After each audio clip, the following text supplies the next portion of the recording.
안녕하세요. 안녕하세요.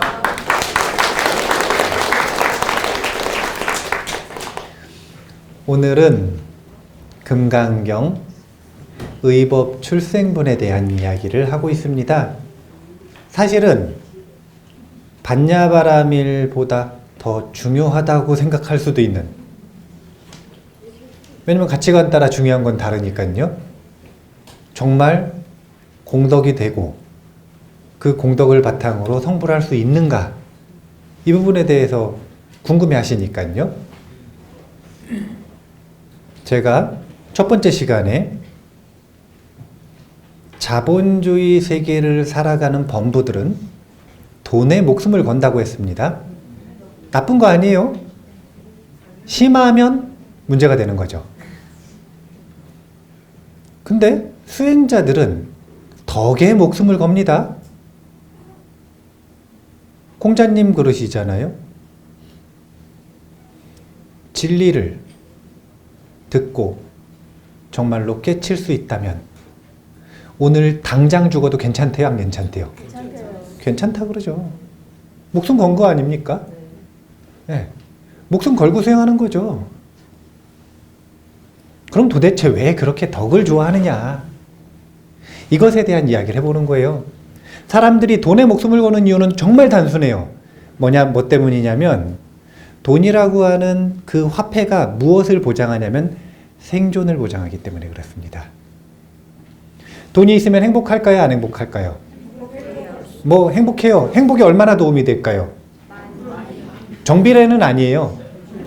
정비례는 아니고 이렇게 행복에 도움이 되다가 어느 순간부터 이렇게 완만해진답니다. 그래서 어느 순간부터는 사실은 돈이 아무리 많아도 더 행복해지지는 않는데요. 그러면 사람들이 돈을 왜 벌어야 된다라고 이야기를 할 때 행복해지기 위해서가 아니라 뭐 때문이냐면 생존을 위해서. 이건 뭐냐면 돈을 많이 벌면요, 뭘 해결해 줄 수 있냐면 내 생존, 내 고통, 내 문제를 해결할 수 있고 주변 사람들이 빈곤에 빠지거나 어려움을 겪을 때 해결해 줄 수 있는 능력을 얻는 거예요. 즉 생존의 힘이 커지는 겁니다. 그래서 목숨을 거는 거예요. 목숨을 구하고 싶어서. 이치가 이해가 되시죠? 이제 그러면은 덕은 도대체 뭘 구하는 거예요? 돈은요, 육체의 생존을 구하지만 덕은 마음의 생존을 구합니다. 마음을 생존시키는 게 덕이에요. 이유는 단순하죠. 생각을 해볼까요? 덕이 있다라고 하는 건 마음이 선해지는 것으로 대표하는데, 인간의 정체성을 유지하고 싶으세요? 아니면 동물 되고 싶으세요? 인간의 자격이 있는데, 불교계에는 인간의 자격이 있어요. 인간의 정신을 가지고 있지 못하면 인간이라고 안 부릅니다. 인간의 정신은요, 선악 반반이에요. 그때부터 인간이라고 합니다. 본인의 의식의 흐름에서 선의 흐름과 악의 흐름이 반반을 넘어서면 그때부터 온전한 인간이라고 부르는 거예요. 이게 쉬울까요? 어려울까요? 이게 어려우니까 뭐라 그러냐면 인간 몸밟기가 맹귀우목. 맹구우목. 네. 틀렸으면 자막 처리해 주세요.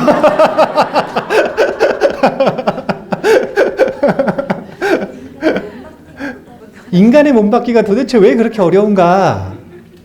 그건 다른 이유가 아니에요. 인간들이 인간의 정신을 못 가지고 있기 때문에 그렇습니다. 껍데기는 인간인데 정신은 지옥 중생이고, 정신은 악귀고, 정신은 아수라고, 정신은 축생이기 때문에. 부처님이 본인의 뒤를 이어가지고 국왕자리를 얻은 사촌 동생이 있어요. 진짜 떠밀려가지고 한 거거든요. 왜냐면은 내정자가 있었어요. 석가족에는. 그게 누구였냐면 석가족의 보름달처럼 사랑을 받았던, 석가족의 보름달이라고 불리던 게 시달타 태자의 별명이거든요. 석가족의 보름달이었어요. 누구에게나 사랑받던. 근데 그분이 출가하신 거라. 난리가 났죠. 난리가. 그래도 다행인 게 라울라가 태어난 거예요. 사람들이 라울라가 이제 이 장애물이라고 하는 뜻이잖아요. 그래서 석가모니 부처님이 본인 아들 이름을 장애물이라고 지었다고 생각을 하시는데 그게 아니라 원래 석가모니 부처님의 별명이 뭐였냐면 석가족의 보름달이었잖아요. 라울라는 월식이라고 하는 뜻이 있대요. 월식. 그래서 저희 숫도다나 부왕이 맨날 아들이 출가한다 그러니까 너무 두려워가지고 아들이 태어났으니까 잘됐다. 저 아들이 그 보름달을 잡아먹었으면 좋겠다. 출가하겠다고 하는 그 마음을. 그래서 라울라라고 이름을 붙인 거예요. 근데 원래 그 다음 내정자는 누구였냐면 라울라 태자였죠. 라울라도 엄청 사랑을 받았는데 또 출가를 해버렸어. 그러니까 숫도다나 대왕이 거의 기절을 하려고 그럽니다. 그래가지고 부처님 모셔놓고 하소연을 하면서 부탁을 한 거잖아요. 뭐라고 부탁을 했냐면 미성년자의 경우에는 부모님의 허락이 없을 때는 제발 출가 허락한 다음에 해주시라고. 그래서 그때 계율이 정해진 거예요. 도대체 왜 미성년자는 곧바로 출가를 못하느냐? 왜 사미가 되어야 되느냐? 그게 숫도다나 대왕이 진짜 하늘이 무너지는 마음으로 본인의 후계자 둘을 잃었어요, 지금. 근데 이제 그렇게 세 번째 왕이 된 사촌 동생이 있는데 이분이 걱정을 합니다. 무슨 걱정을 하냐면 계속 걱정을 하는 거예요. 내 마음을 보니까 나는 인간 되겠나? 내 마음을 살펴보니까 나는 종종 탐욕이 많아서 악의가 될 것 같고 나는 왕의 자리에 있으니까 화가 나는 일이 많아요. 아수라 같기도 하고. 그러면서 또 가진 게 많으니까 두려움이 많아. 이거 축생이 될 것 같기도 하고. 근데 뭐 맨날 돌아가면서 이렇게 종합 선물 세트니까 탐진치가 종합 선물 세트니까 지옥 중생 같기도 하고. 자기가 자기를 정직하고 솔직하게 윗바사나를 해보니까 자기는 사람 꼴이 아닌 거예요. 그래가지고 석가모니 부처님한테 너무 맨날 무서우니까 질문을 하셨어요. 부처님, 제가 죽으면 사람 되겠습니까? 그러니까 부처님이 해주신 이야기가 그 유명한 기울어진 나무의 비유입니다. 기울어진 나무의 비유라고 하는 것은 이 사촌 동생 같은 경우에는 3귀를 받았고 5계를 받아 지키고 그러면서 범부의 삶에서 파멸의 길이 아니라 불자의 길로 이미 조금이라도 기울어진 마음의 상태라는 거예요. 그러면 이 정체성을 본인이 후회하고 선을 참회하지 않는 한 이 기울어진 것은 유지되거나 점점 더 기울겠죠. 그러면 당연히 천상으로 가는 것인데 무엇을 도대체 걱정하느냐 라고 답변을 해주시는 장면이 나와요. 그래서 마음을 안심시켜 주시죠. 안심시키는 법은 이렇게 광대심으로 만드는 방법도 있지만 논리적인 설명도 있는 겁니다. 그래서 제가 두 번째 시간은 정말 공덕이 되는가 라고 하는 것에 대한 광대심이 아니라 논리적인 이야기를 한번 해보려고 합니다. 책을 좀 읽어보고 할까요? 단벌 바라문에 대한 이야기를 해보면 좋겠는데 망설이면 끝 192페이지 족쇄에 대한 이야기 한번 해보겠습니다. 읽고서 제가 법구경 이야기 2년담 하나 이야기해 드릴게요. 192페이지의 망설이면 끝 뒤에 같이 읽겠습니다. 해탈이라는 표현은 묶여있는 것을 풀어버리고 벗어나서 자유로워진다는 의미입니다. 부처님께서는 윤회 속의 존재를 묻고 있는 사슬에 대하여 정확하게 알려주셨는데 이는 낮은 단계의 족쇄 5가지와 높은 단계의 족쇄 5가지입니다. 이 족쇄와 성인의 단계에 대해서는 일상무상분에서 자세히 다루도록 하겠습니다. 족쇄에 묶여 있다는 것은 자유롭지 못하다는 뜻입니다. 많은 사람들이 자유를 구속하는 것은 외부적 요인이라고 착각하지만 부처님께서는 스스로의 자유를 구속할 수 있는 존재는 오직 자신뿐이라고 강조하셨습니다. 자, 정리해서 적어 드릴게요. 해탈이라고 하는 용어가 있습니다. 오늘의 중심 용어입니다. 열반이라고 하는 용어가 있고요. 깨달음이라고 하는 용어가 있어요. 이 중에서 해탈이라고 하는 게 무엇인지를 분명하게 이해하셔야 되는데 이 해자가 풀 해자를 써요. 풀해. 풀어 헤친다. 그리고 탈은 벗어난다. 그러면 해탈 못했다는 건 묶여있다는 거죠. 지금 그걸 여기서 족쇄라고 이름을 붙인 겁니다. 이 족쇄를 풀어 헤치고 벗어나서 자유로워지면 그걸 해탈했다 이렇게 표현하는 거예요.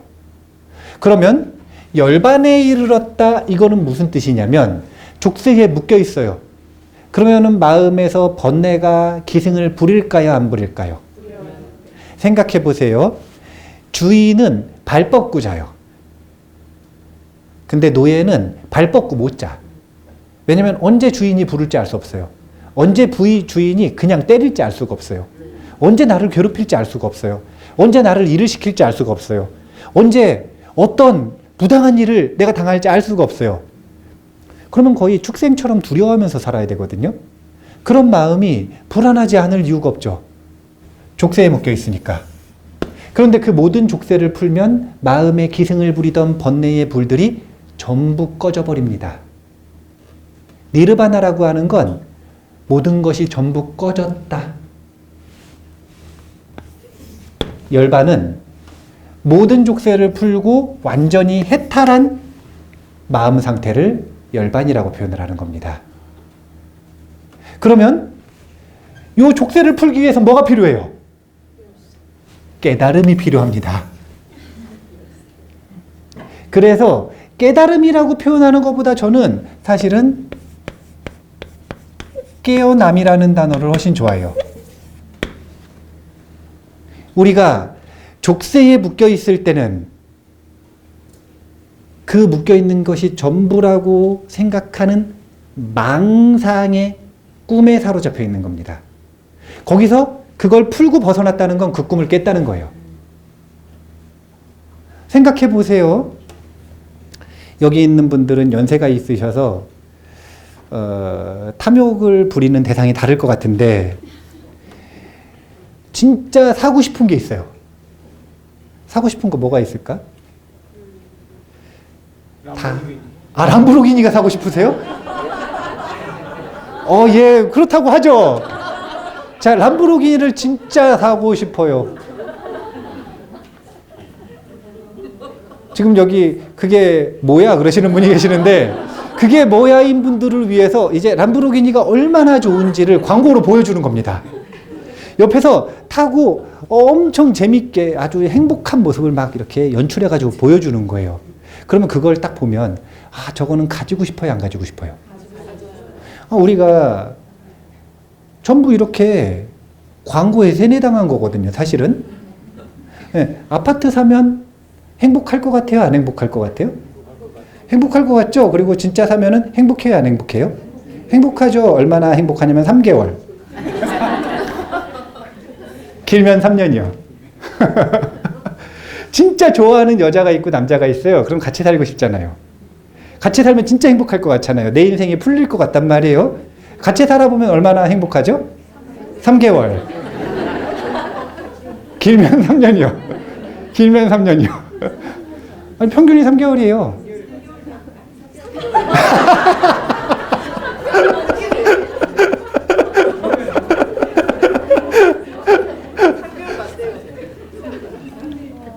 이걸 뭐라 그러는 거냐면 짧을 쾌자 써가지고 쾌락이라 그러는 거예요.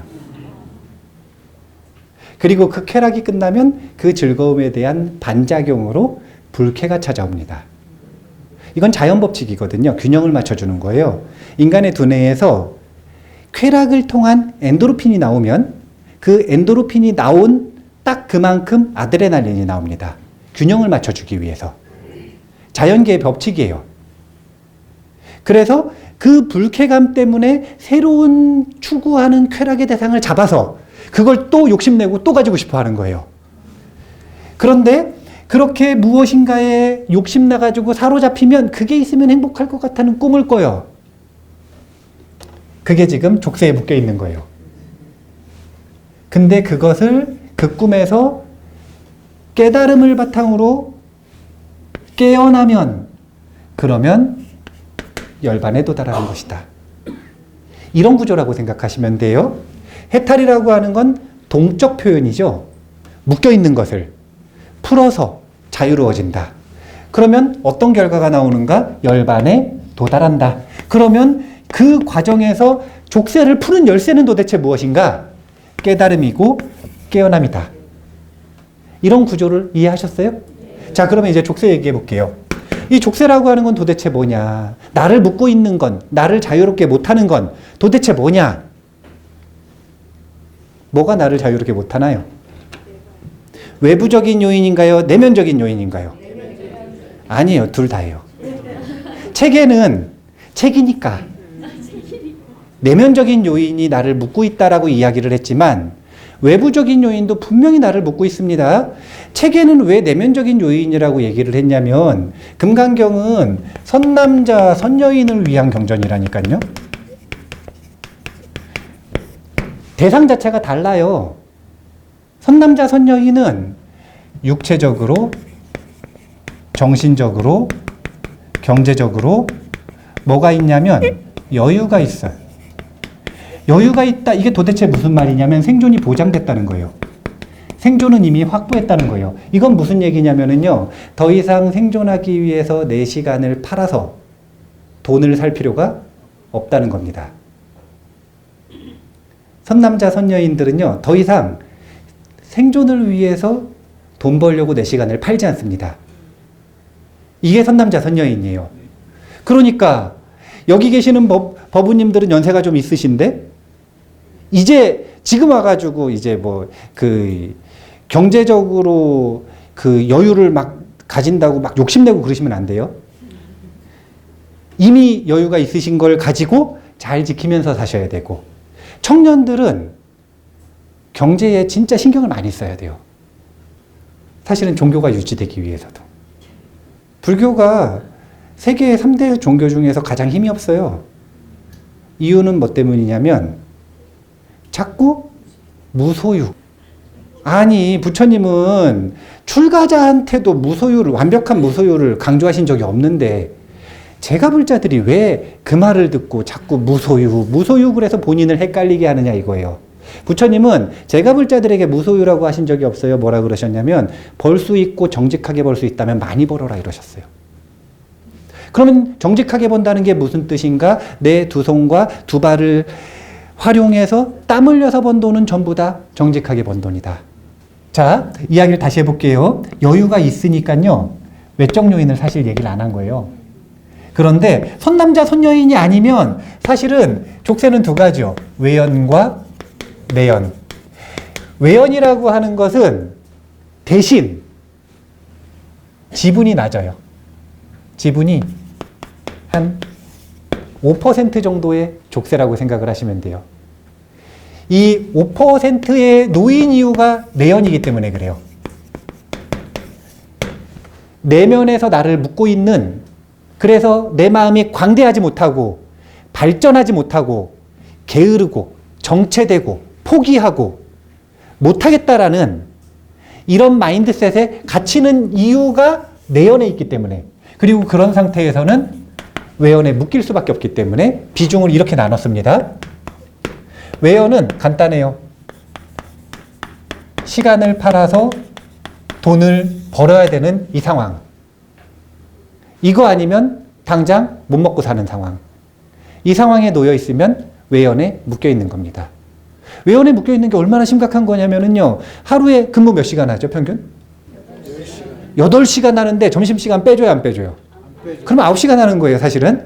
네, 9시간 하는 건데 좀 일찍 출근하잖아요, 보통. 그리고 퇴근할 때도 약간 늦게 퇴근하잖아요. 그럼 10시간이요? 거기다가 출퇴근 시간이 있잖아요. 출퇴근 시간 평균 1시간이라고 치면 하루에 12시간 절반을 지금 외연에 묶여 있는 거예요. 어쩔 수 없어요. 이거 안 하면은 생존을 못 해요.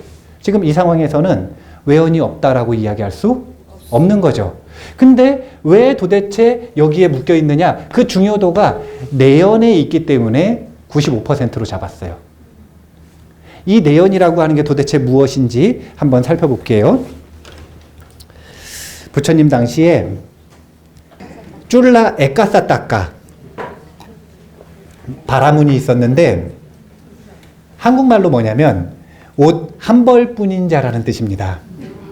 근데 이 바라문은 벚꽃이 만개를 해도 사랑하는 부인하고 같이 여행을 못 가는 거예요. 왜냐면 둘이 합쳐서 옷이 한 벌밖에 없어요. 그래서 어떻게 하냐면 번갈아 가면서 가야 돼요. 그래서 어느 날 본인 마을에 석가모니 부처님이 오셨대요.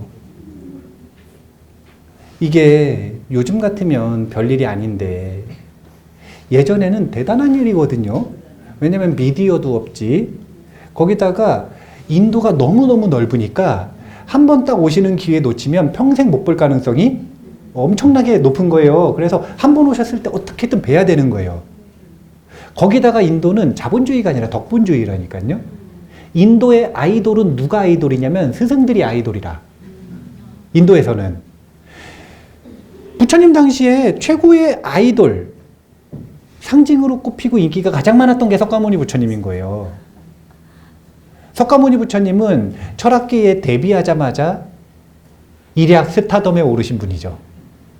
국왕부터 시작해서 모든 장자, 바라문들, 그리고 불가촉 천민들까지 전부 사랑에 맞지 않았던, 그럴 수밖에 없는 조건들을 갖추고 계셨던 것 같은데, 근데 석가모니 부처님이 딱 오신다니까 법문들으로 너무 가고 싶어. 마음 같아서는 부인이랑 같이 가고 싶은데 사이가 좋았거든요. 너무 가고 싶은데 옷이 한 벌뿐이라 둘이 약속을 했어요. 당신 먼저 갔다 오고 나는 저녁 때 가서 법문을 듣겠다.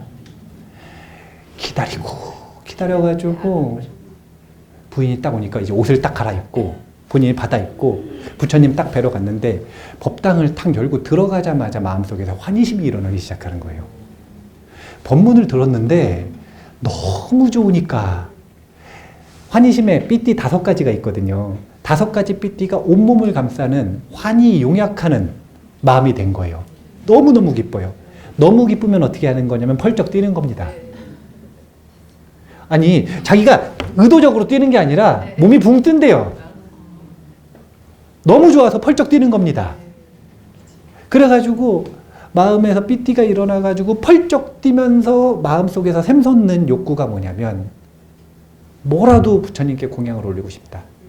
근데 있는 건 뭐밖에 없어요? 옷 한 벌밖에 없죠. 그래서 이거 공양 올려야겠다라고 생각을 했어요.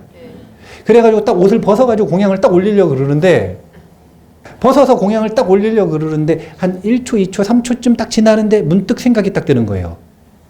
내가 이거를 공양을 올리면 부인은 어떡하지? 여기서부터 공양을 올리고 싶은 생각과 올리면 큰일 난다는 생각이 줄다리기를 시작하는 겁니다. 초경에 고민을 시작을 했는데 중경이 돼도 고민이 끝나지 않았어요.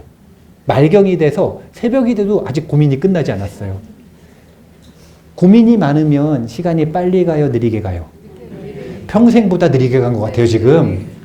평생보다 느리게 이거 공양을 올려야 되나 말아야 되나. 환희심은 다 사라졌어요, 지금. 공양을 올려야 되나 말아야 되나. 그러다가 문득 그런 생각이 드는 거예요. 어떤 생각이 드냐면 이유를 알았어요. 자기가 지금 물질적으로 가난하고 심적으로도 이렇게 가난한 이유를, 그걸 뭐라고 생각을 했냐면 무한한 윤회를 사는 동안 이 순간에 내가 항상 꺾였구나.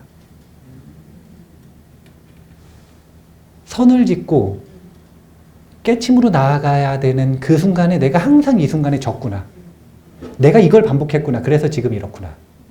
이걸 안 거예요. 그러니까 이를 악물고 용기를 내서 옷을 벗어가지고 부처님한테 공양을 올렸어요. 그러고 나서 너무 기쁘니까 나는 이겼다고 소리를 막 지르는 거예요.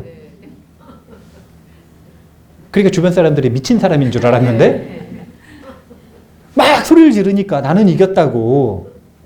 그러니까 꽃살라국의 파세나디 대왕이 지나가다 그걸 딱 보고 궁금한 거예요. 저 사람은 뭘 했길래 나는 이겼다고 도대체 저러나. 알아보라 그러니까 사연을 딱 듣고 나니까 대단한 거라, 이 사람은. 옷 한 벌 공양 올리는 게 도대체 뭐 그렇게 대단하냐, 그 낡은 옷. 근데 그 사람한테는 전부죠. 파세나디 대왕의 입장에서 보면 나라를 공양 올린 거나 마찬가지거든요. 본인 절대로 못해요. 근데 저 용기는 대단한 것이다. 그래서 이제 이 위대한 공덕에 대한 포상들을 내리는 장면들이 뒤에 나오는데 그 이야기는 법구경 이야기 보시고 족쇄라는 게 무엇인지 한번 볼 필요가 있어요. 딱 지금 이 이야기하고 맞죠? 옷이 한 벌밖에 없다라고 하는 건 먹고 살만하다는 거예요? 어렵다는 거예요? 사실은 극빈자죠. 신분은 바라문인데 고귀한 신분에 있음에도 불구하고 극빈자죠, 지금. 극빈자 신분에 있기 때문에, 그리고 또 옷이 한 벌밖에 없기 때문에 족쇄가 되어 있죠. 부인하고 벚꽃 여행도 못 간다니까요. 물론 그래가지고 사이가 좋을 수도 있지만, 근데 이게 요 외연도 분명하게 족쇄로 자리 잡고 있어요. 하지만 이유를 찾았다는 거예요. 그동안은 본인이 가난해서 그런 줄 알았어요. 그리고 그냥 막연하게 그런 사람 있잖아요. 아, 원래 나는 복이 없어. 뭐가 잘 안 되면 아, 원래 나는 복이 없어. 그런 사람들이 있어요. 아, 나는 그냥 원래 복이 없어. 나는 원래 되는 일이 없어. 나 원래 그냥 좀 이렇게 태어났는데 뭐. 근데 항상 그렇게 핑계를 대다가 알게 된 거예요. 내가 항상 지금까지 점점 더 가난해진 건, 육체적으로도 정신적으로도 점점 더 가난해진 건 뭐 때문이었는가? 결정적인 기회가 왔을 때 항상 얘한테 잡혔어요. 못한다. 못해. 이게 족쇄예요. 이걸 뭐라 그러냐면 중생상이라고 합니다. 중생상에 사로잡히면 어느 환경에 처해 있든 상관없이 좋은 영향을 받을 수는 있지만 아무리 좋은 영향을 주려고 해도 그 마음이 중생상에 사로잡혀 있는 한 못한다는 생각에 빠질 수밖에 없다. 근본적인 원인이 여기 있는 거예요. 나를 사로잡는 가장 근본적인 원인은 어디에 있냐면 바로 이거, 못해라고 하는 마음. 자, 우리가 이걸 현대 심리학자들은 마인드셋이라고 합니다. 마인드가 어떻게 세팅됐느냐 이런 뜻이에요. 이제 우리가 한국말로 할 땐 마음가짐이라고 하면 돼요. 어떤 마인드셋, 어떤 마음가짐을 가지고 있느냐에 따라 그 사람의 삶은 현격하게 변한다는 거예요. 이제 스탠퍼드 대학교에서 처음으로 마인드셋이라고 하는 단어를 썼어요.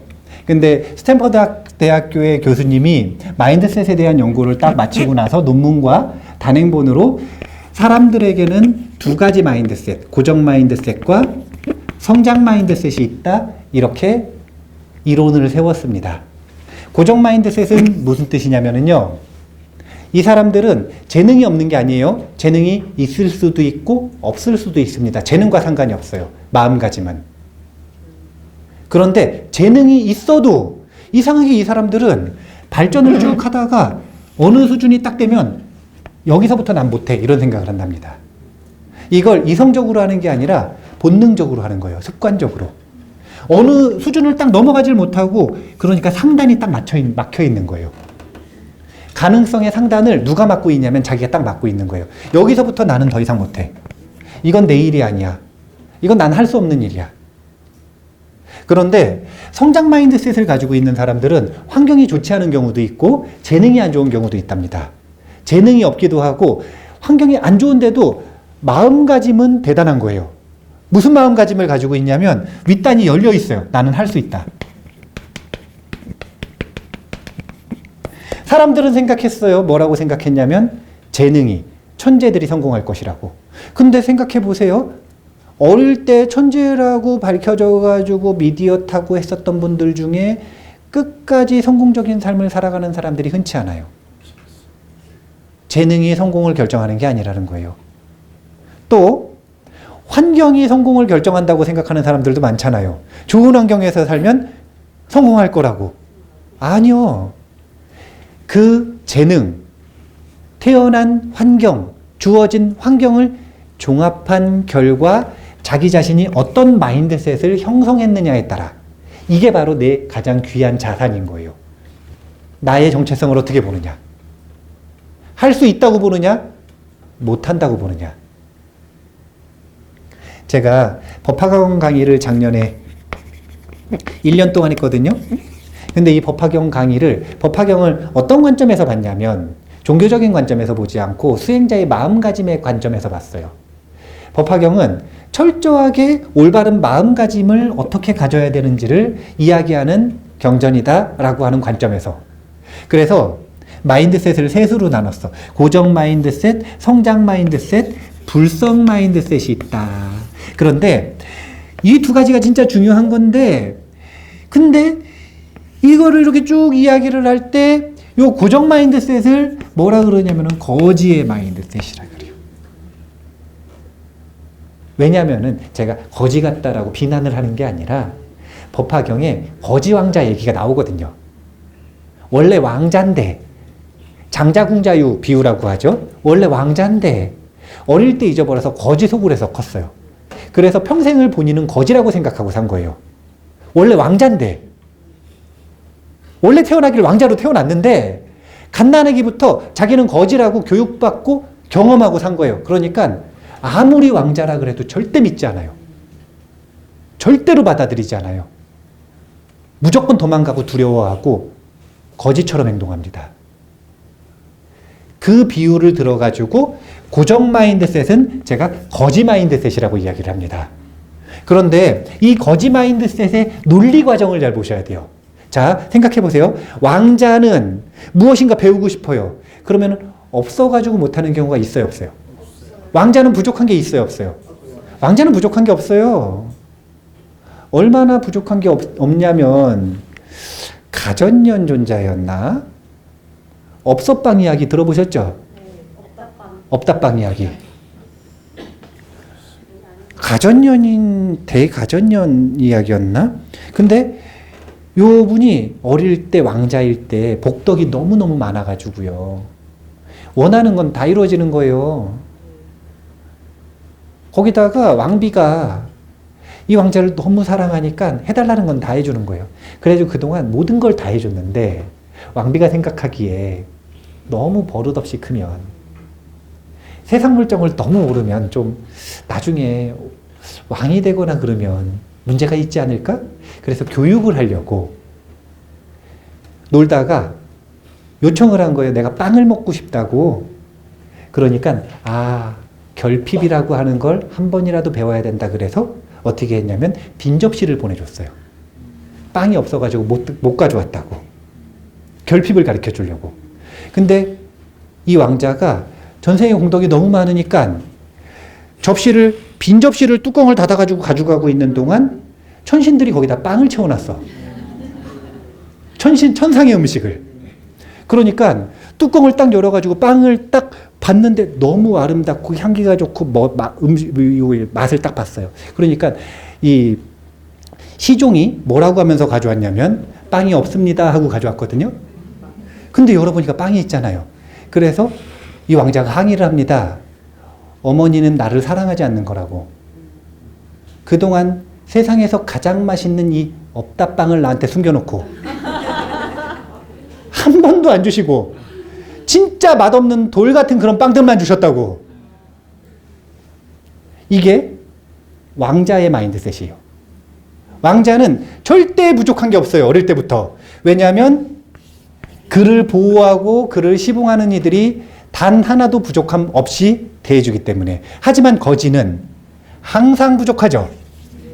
그러면 거지로 1년을 살면 1년 동안 거지 마인드셋을 훈련하고 10년을 살면 10년 동안, 30년을 살면 30년 동안 거지 마인드셋을 훈련하는 겁니다. 거지 마인드셋의 기본은요, 결핍이에요.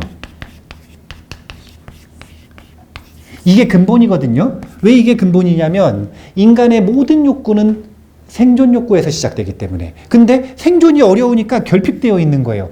난 항상 모자르고 없어요, 지금. 난 부족해요. 이게 기본적인 태도인 거예요. 거지 마인드셋의 태도. 그러면 이걸 핑계로 어떤 결론이 나오느냐? 못해라고 하는 결론이 나오는 겁니다. 못해. 그래서 이게 중생상을 이루는 거예요. 금강경은 선사들이 그래 좋아하셨다 그랬잖아요. 그러면은 금강경은 선수행의 경전이거든요. 우리가 그러면은 금강경 공부할 때 책만 읽어야 돼요? 선수행도 해야 돼요? 선수행 저희 열심히 한번 해보실래요? 하루에 시간을 얼마나 내서 해보실래요? 30분. 1시간은 안 될까요? 2시간은요? 점점 답변이 느려지고 계세요. 자, 생각해 보세요. 선수행이라고 하는 것은 좋은 것이에요? 안 좋은 것이에요? 좋은 것이에요. 분명한가요? 사실은 근데 그 경험을 통해서 증명은 안 해보셨죠? 그냥 일단 좋아 보이시죠? 근데 이게 내 친구도, 나의 아버지도, 내 후배도, 부처님도, 스님들도 전부 다 좋다고 이야기를 하면 저게 좋은 게 명백해 보인단 말이에요. 그런데 내가 하려고 하면 못 하겠는 거예요. 이유가 뭐예요? 가장 근본은 시간이 없죠. 시간이 없죠. 또 자신감도 없죠. 뭐가 항상 결핍되어 있죠. 부족하다고 하잖아요. 그래서 뭐라고 이야기를 하냐면 제가 15년 동안 벌써 저는 법문 시작한 지가 15년이 됐는데 15년이 넘었구나. 법문 시작한 지 이제 20년 가까이 되는데 출가한 지가 20년인데 법문을 저는 출가하자마자 시작했으니까 20년째 사람들을 만나면서 물어봅니다. 하루에 15분 또는 1시간만 자신을 위해서 공부해보자. 그러면은 항상 핑계를 대요. 무슨 핑계를 대냐면 아들이 졸업하면 하겠대요.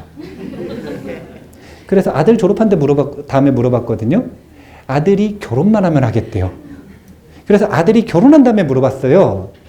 아들이 자식 낳으면 그 다음에 하겠대요. 자식 낳으니까 애 다 크면 하겠대요. 지금 이제 한 20년 지나니까 애 좀 컸거든요. 지금 물어보니까 힘없어서 못 하겠대요, 이제.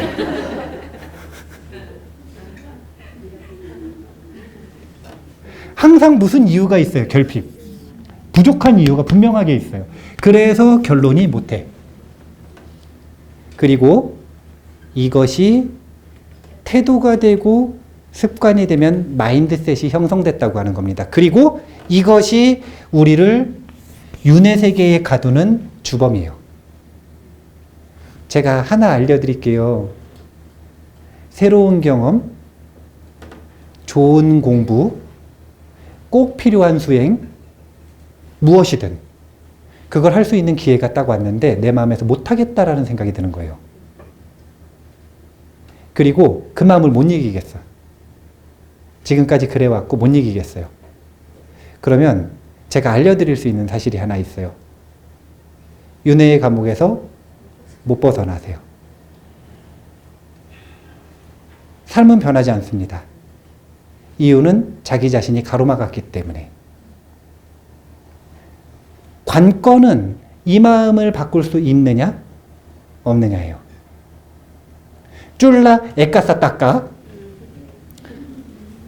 환희심이 일어난 상태에서도 반대의 마음의 저항이 일어나는 순간 사로잡히는 거예요. 환희심이 없는 상태에서는 선을 실천하기가 얼마나 어렵겠어요. 아무리 좋은 공부가 있다 그래도. 아무리 내 삶을 바꿀 수 있다 그래도, 아무리 공덕이 많다 그래도 왜 도대체 못하겠다라는 생각이 있느냐? 그건 다른 이유가 아니라 그냥 마음가짐이 고정 마인드셋에 묶여 있었다. 이게 바로 족쇄예요. 그리고 이 족쇄를 다음 시간에는 일상무상분에서 10가지로 세분화해서 볼 거란 말이에요. 족쇄는 무수하게 많고 그 무수하게 많은 번뇌들의 족쇄를 108번뇌로 요약했고, 그 108번뇌를 핵심을 뽑으면 다시 10가지 족쇄가 되는 겁니다. 그 10가지 족쇄를 바탕으로 다음 시간에 공부를 할 건데 아직 안 끝났어요. 근데 그 족쇄를 상세하게 공부하기 전에 진짜 그 모든 것들의 문을 지키고 있는 게 바로 이 중생상이라는 거. 이걸 일단 기억을 해 두실 필요가 있어요. 코끼리는, 특히 관광용 코끼리는 파잔이라고 하는 의식을 당해요. 코끼리식 성인식이에요. 길들이기인데 어떻게 하냐면 2살쯤에 어미한테 뗍니다. 코끼리 수명이 70세쯤 된다 그러거든요. 그럼 2살이면은 갓난쟁이잖아요. 갓난쟁이를 어미 품에서 떼요. 그래서 어떻게 하냐면 밧줄을 묶어요. 온몸에다가. 그리고 딱 코끼리만한 감옥을 만들어요. 그래서 거기다 딱 가둬요. 그러놓고 어떻게 하냐면 그 피부를 뚫기 위해서 끊임없이 꼬챙이로 찔러요. 한 2주 정도 그렇게 한대요. 그러면 온몸이 피를 철철 흘리면서 상처를 입거든요. 이 과정에서 90% 정도의 코끼리가 죽는답니다. 살아남으면 육체는 살아남았는데 정신은 죽었죠. 자아가 파괴되는 거예요. 그러면 그 다음부터 어떻게 되냐면 아주 얇은 밧줄 하나를 발에다 묶어 놓는데요. 그 밧줄을 못 끊는 거예요. 시키는 대로 하는 겁니다.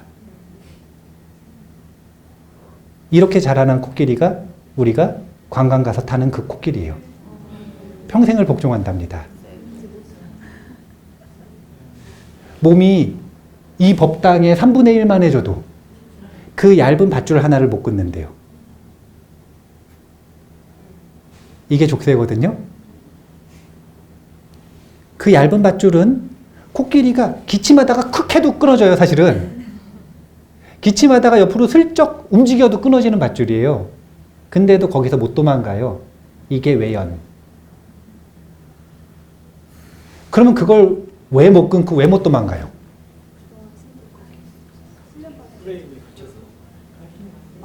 트라우마라고 하잖아요.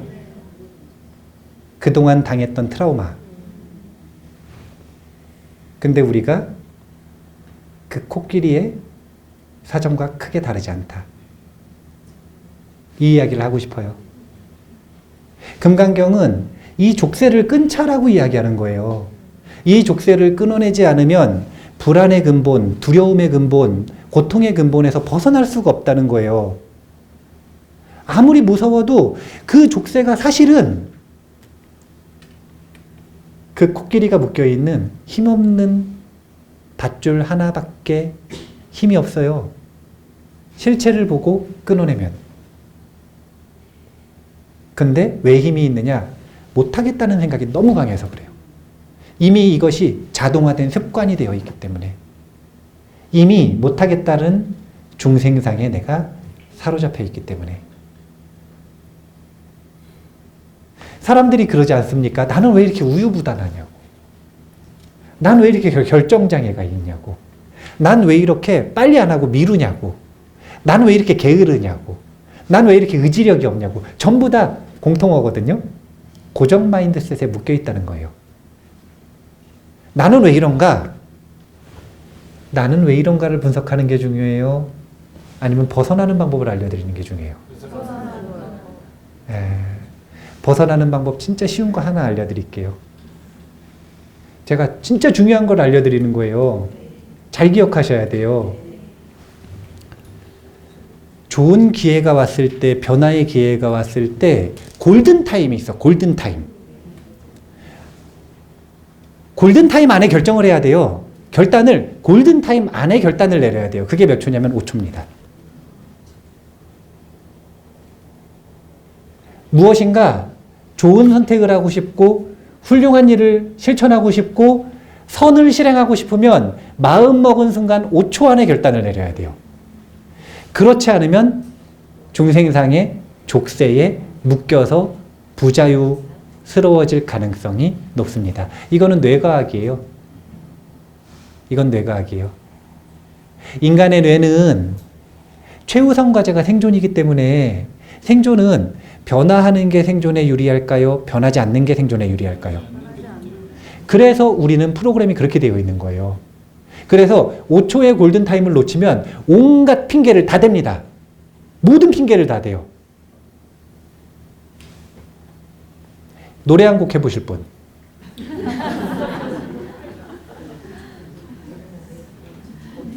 (1, 2, 3, 4, 5) 그 시간 안에 못하면 딱 어떻게 되냐면요. 못하는 이유, 안 해야 되는 이유, 온갖 이유들이 합리적으로 내면에서 설명이 됩니다. 점점 족쇄가 더 들러붙어요. 끊임없이 족쇄가 나를 사로잡습니다. 그게 족쇄예요. 그게 바로 족쇄예요. 부처님께서 끊자고 얘기하는 건 그거예요. 부처님이 해결하라고 얘기하시는 건 그거예요. 부처님은 세상을 바꾸라고 얘기하지 않습니다. 부처님은 세상을 바꾸려고 하신 적도 단 한 번도 없고요. 부처님은 오직 내면의 족쇄를 완전히 해결하고 싶었어요.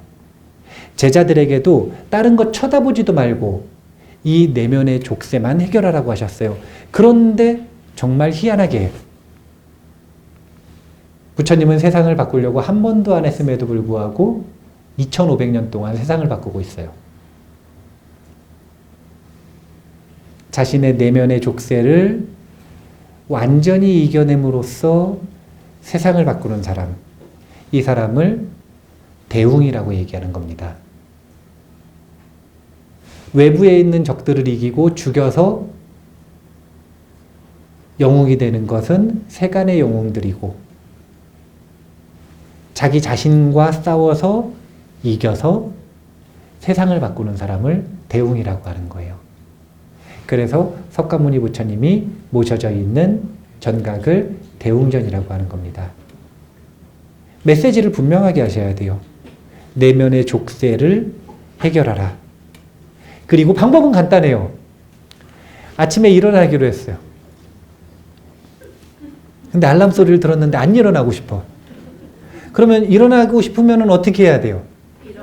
아니요, 5초 안에 일어나야 돼요. 5초 안에 어떻게 하는 거냐면 거꾸로 세세요. 5, 4, 3, 2, 1 일어나 버리면 돼요.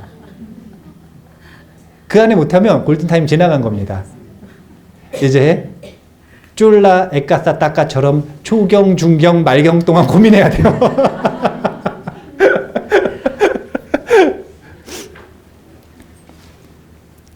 오늘 의법출생불에 대한 이야기를 했습니다. 이 이야기를 한 건 의법출생분 자체가 무등무설분과 일상무상분이 금강경에 정말 중요한 하이라이트에 해당되는데 그 중간에 배치된 이유가 있어요. 그게 무엇이냐면 공덕을 짓는데 그 공덕의 결과물이 없을까봐 두려워하지 말고 첫 번째.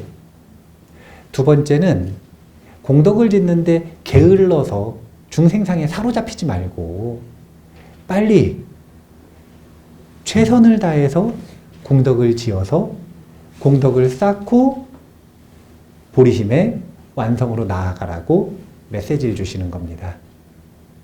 그래서 금강경이 반야를 강조하는 부분, 자비를 강조하는 부분이 계속 반복이 되는데 지금 의법출생부는 자비, 보시, 공덕, 실천 이것을 강조하고 있는 메시지라고 생각을 하시고 선을 향해 나아가는데 게으르지 마시고 5초를 넘겨가지고 마음이 꺾이지 마시고 재빠르게 결단하셔가지고 무조건 5초 안에 결정 내리는 습관을 들이시는 거예요. 이 습관 하나 딱 들이시면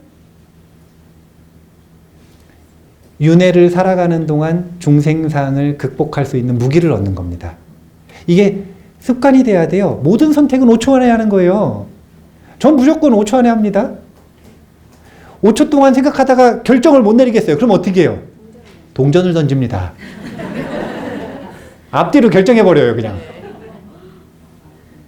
어떻게든 결정하면 돼요. 그리고 그대로 하면 됩니다. 제가 해보니까요, 그렇게 해가지고 문제될 거 별로 없더라고요. 자기 자신의 족쇄와 싸우느냐고 시간 낭비하지 마시고 빨리, 하루라도 빨리 선으로 나아가시기 위해, 보리심으로 나아가시기 위해 노력하는 정진을 하시면 좋겠습니다. 자, 그러면 오늘 시간이 다 됐기 때문에 의법출생부는 여기까지 하고요. 다음 시간에 사쌍팔배라고 하는 성인의 단계에 대해서, 물론 결론은 정해져 있어요. 그 성인의 단계도 실체가 있다 없다? 없다. 분명히 이 얘기 하실 거예요. 하지만 그 중간 과정을 자세하게 설명을 듣고 그 다음에 왜 실체가 없는지를 들으시면 조금 더 납득이 잘 되실 거라고 생각을 합니다. 다음 시간에 우리가 걸어가야 할 길, 성인의 길에 대해서 공부 한번 해보겠습니다. 일상부상분 읽어오세요. 자, 그럼 마치겠습니다. 감사합니다.